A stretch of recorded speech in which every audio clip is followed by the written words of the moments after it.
বাংলাদেশে mob culture শেষ। Mob কালচারকে কোনোভাবেই আর উৎসাহিত করা হবে না। দাবি আদায়ের নামে আর কোনো বিশৃঙ্খলা নয়, মব কালচার পুরোপুরি নির্মূল করতে এলো কড়া বার্তা এবং একই সাথে দেশে উচ্ছৃঙ্খল জনতার সংঘবদ্ধ আক্রমণের সংস্কৃতি বন্ধ করতে দৃঢ় অবস্থানের কথাও স্পষ্ট করলেন নবনিযুক্ত স্বরাষ্ট্রমন্ত্রী সালাউদ্দিন আহমদ।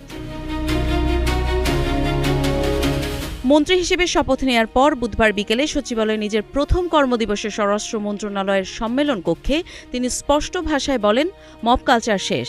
দাবি আদায়ের নামে মব কালচার করা যাবে না, তবে যৌক্তিক দাবি আদায়ের জন্য মিছিল সমাবেশ করা যাবে, স্মারকলিপিও দেয়া যাবে। আমরা গণতান্ত্রিক ধারা অব্যাহত রাখতে চাই। এর আগে স্বরাষ্ট্র মন্ত্রণালয়ে পৌঁছালে ফুল দিয়ে শুভেচ্ছা জানানো হয় মন্ত্রীকে, দেওয়া হয় গার্ড অব অনার। এদিকে প্রথম দিনে কর্মকর্তাদের উদ্দেশ্যে কঠোর বার্তা দিয়ে স্বচ্ছতা ও জবাবদিহির সঙ্গে কাজ করার আহ্বান জানান তিনি।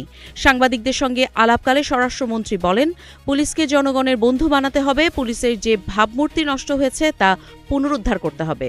এই বক্তব্যকে অনেকে দেখছেন একটি বড় নীতিগত ইঙ্গিত হিসেবে, যা আইন শৃঙ্খলা বাহিনীর প্রতি জন আস্থা ফেরানোয় গুরুত্বপূর্ণ ভূমিকা পালন করবে।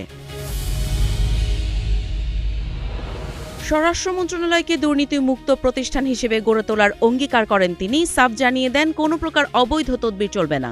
সেই সাথে বিভিন্ন বাহিনীর কেউ অপরাধে জড়িত থাকলে সঙ্গে সঙ্গে তদন্ত করে ব্যবস্থা নেওয়া হবে বলেও হুঁশিয়ারি দেন তিনি।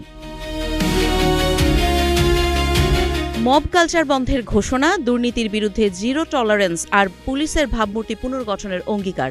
নতুন স্বরাষ্ট্রমন্ত্রীর এই বার্তাগুলো বাস্তবে কতটা কার্যকর হয়, এখন সেটাই দেখার অপেক্ষায় গোটা রাষ্ট্র।